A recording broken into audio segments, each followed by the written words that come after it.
Yes, ladies and gentlemen, welcome back to another Premier League prediction video. And wow, we are already halfway through this Premier League season, match week 18. It feels like just yesterday we thought of Willian as a good signing for Arsenal. But here we are, 18 games later, Arsenal are in the bottom half of the table, Manchester United competing for the title, Aston Villa fighting for a Champions League spot. It's been a tiny bit of a weird season to say the least, but in today's video I'll be giving you my predictions for the Premier League match week 18. I'll be discussing every game in it and talking about some players to watch as usual. But of course, before we get into that, this is the year that I plan to hit 1,000 subscribers on YouTube. So of course, if you are not already subscribed, please do consider doing so. It means a great deal to me and it means you get to see more of my content in the future. So please do consider hitting that red subscribe button down below. But of course, getting into Premier League match week 18. First game, Sheffield United versus Newcastle United. Now, I'd have to say Sheffield United, 0 wins at the halfway stage of the Premier League season. Look, we've seen some bad teams in the Premier League. We've seen Crystal Palace 9 games in with absolutely no win. We've seen Arsenal over the last 14 years just in general. But Sheffield United, halfway through, to have 2 draws. Those are their only points in the Premier League this season. And bar that, they've lost 15 games.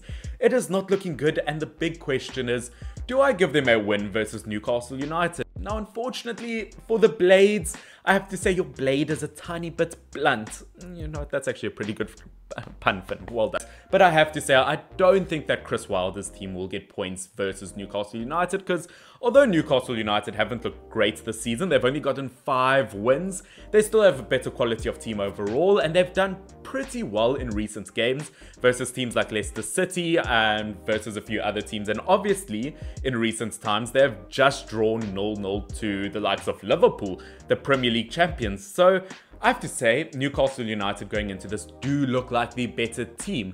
Saying that, you never really know with Steve Bruce's men, because at the end of the day, with the quality of players they have, you don't expect only 5 wins at the halfway stage. But you know what, better quality in terms of attack. I think Darlow has looked absolutely phenomenal in the goalkeeper position. He can be so hard to get past. Yes, I know his clean sheets aren't amazing, but for what he has done this season, I've been very, very impressed. But at the end of the day, in terms of a player to look out for in this game, I have to go for the likes of Wilson. He is Newcastle United's top goal scorer, top assist maker. At the end of the day, he probably is their best player. But you know what? You cannot only rely on one player. It's like Messi at Barcelona. Without Messi, that team will struggle. And have I just... oh no, I've just compared Wilson to the likes of Messi.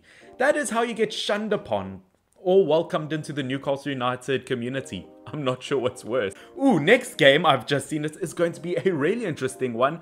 Wolverhampton Wanderers versus Everton. Now, looking at Wolves or Everton, to me the clear favourites are Everton, because I think the Wolves will get, I don't know, toffee stuck in their teeth. Is that the analogy to make with these two teams?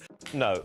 I don't know, not very threatening, but still quite unpleasant. But as I said, I think at the end of the day, Everton are the clear favourites. They did have a tiny bit of a dry spell in the middle of the season so far, but you know what, lately they've been doing well. Earlier on in the season they did well, but I am still slightly worried of Everton. They can be unpredictable, because previous game they played, they were awful versus West Ham United, and the game before that they only beat Sheffield United 1-0, so you do expect better things from them. But on the other hand, Wolverhampton Wanderers, a top team, they have only won 6 games this Premier League season, and they've still not got Raul Jimenez, although he is back in training. But unfortunately, without their main man up front, I can't see them winning, not even against Jordan Pickford.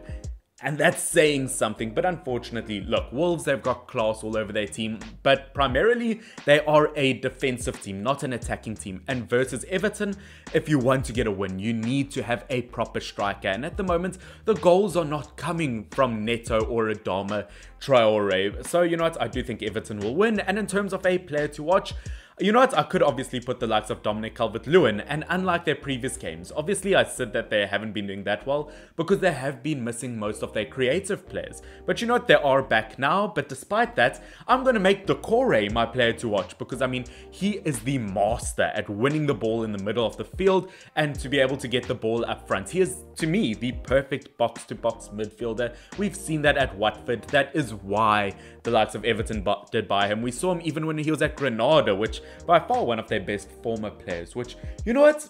Now that I think of it, if only someone has made a video on every La Liga's team, best former player still playing. Oh, what's that? A link to that video right there. That was an awful transition, Fynn. What are you doing with your life? Now, ladies and gents, all you beautiful people, game number 3 that I have to predict to you guys is actually going to be such an important game this Premier League season, as it is going to be between Burnley and Manchester United. And this is important because if Manchester United win this, they go to the top of the Premier League. How has that happened? It's like Rooney one day coming back to Manchester United training with hair. Like, where the absolute hell did that come from? But you know what? I'm not going to be like every other Manchester United fan and just be too overconfident about it. Glory, glory, Man United! Glory, glory, Man United! Glory, glory, Man United! Come marching home!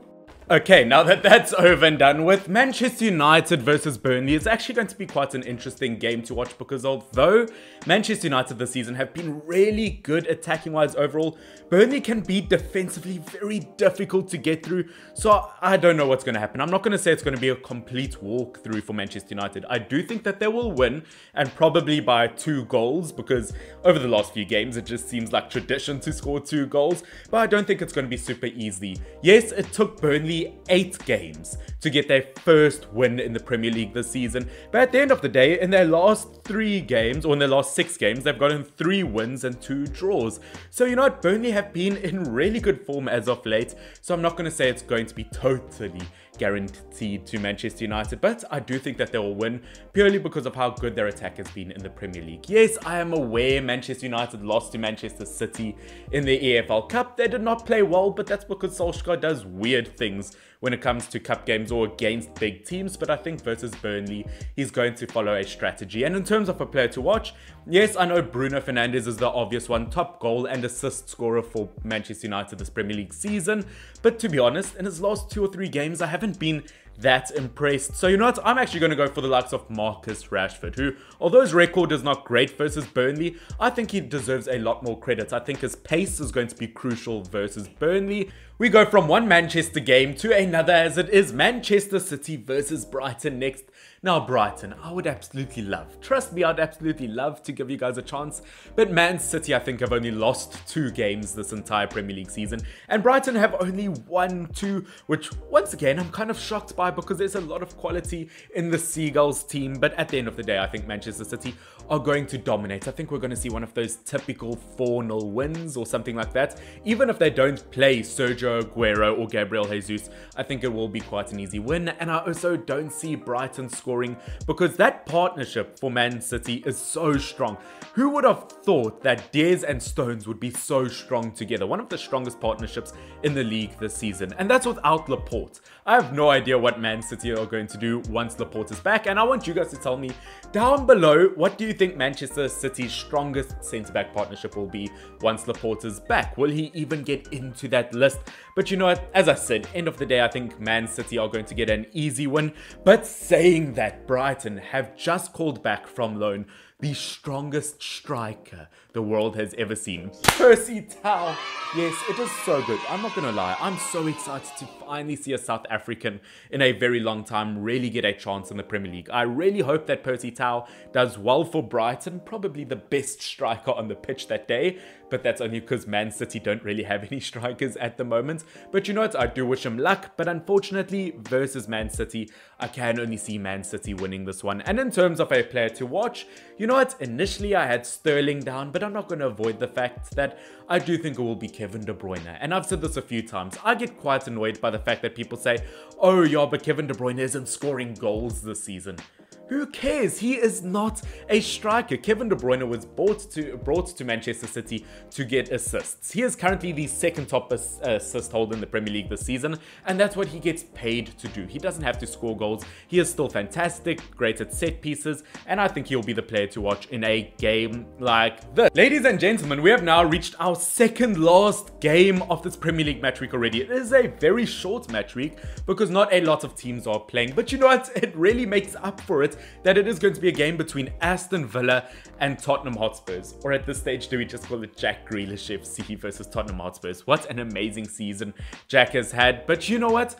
Do I think Aston Villa stand a chance versus Spurs? I mean, absolutely. I mean, Villa have gotten fantastic points this season, with Spurs as of late, they've lost really weird ones, but at the end of the day I think Spurs will end up winning this one because they have enough squad rotation, they have enough depth, where Dean Smith himself has said that his players will get tired because Villa, unlike the other top teams, they don't have enough world-class players. They don't have 25 world-class players that they are able to substitute. So because of that, lots of their players will be tired. Even though they rested quite a few versus Liverpool in the FA Cup game, quite a few players will be tired. And because of that, I do think Tottenham Hotspurs will get the win. Saying that, they have been unpredictable as of late. Spurs have lost a lot of points that they shouldn't have. But you know what? I have faith in their ability because they really controlled that game in that 3-0 win versus Leeds United, where although his name is Heung-min Son, I'm pretty sure he made Leeds United call him Daddy.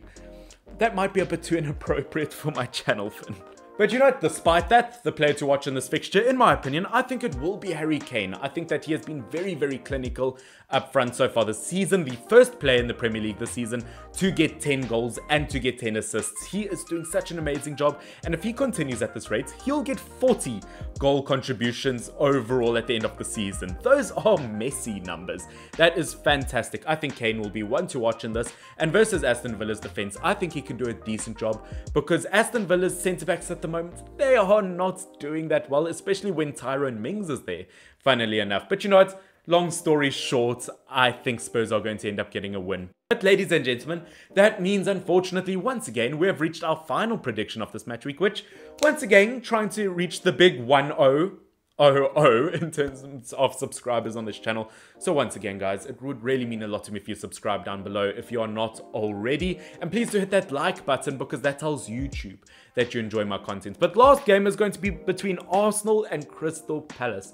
Now normally I would say that Arsenal have a really easy win here, but as we know, Arsenal have not done well this season. They have won their last 3 games in a row for the first time this Premier League season, which you really expect better from a team like Arsenal. But you know what? They looked really good in that 4-0 win versus West Brom. And I thought that attacking-wise, they really stepped up in that game. They really did dominate it overall. I think there was a lot of creative plays. And if they can do that versus Palace, they should get a win. Saying that, Palace have also been very impressive overall so far this season. They've gotten draws in recent games versus Leicester City, West Ham, Tottenham Hotspurs. But unfortunately, within those games, they have lost 3-0 to Villa and 7-0 to Liverpool. So defensively versus Arsenal, I don't think they'll do a solid enough job. And I think Arsenal will win 2-0. Now, in terms of a player to watch, I've literally heard people say that Aubameyang is the best striker in the Premier League this season. What do you mean? He's not even the best striker at Arsenal this season. I have to give it to Lacazette in terms of a player to watch. 5 goals in his last 4 games. He has done an incredible job, and I think he'll do it once again, continue his hot form versus Crystal Palace. But ladies and gentlemen, unfortunately, you know what that means. That is the end of today's episode, today's video. I hope you have enjoyed it overall. Once again, if you're not subscribed, please consider doing so. Yeah, obviously like the video down below and tell me your predictions down below in the comment section. I am interested to see what you guys think of these games. It's going to be quite an exciting match week. Time is going so fast, already halfway through the Premier League. But guys, I hope that you have enjoyed it. Hope you have enjoyed this video. I love you all very much. And this is Fynn, F-Y-N-N. Stay awesome. Until next time. Bye. I know brain. Marvin Divine. I'm saying bye to all the lies and all the times you cried, saying that I wasn't right, yet I was right by your side. You manipulator, playing games, your friends commentators, and I don't know what you say about our private conversations, but it's got them hating thanks to all the rumors you be claiming.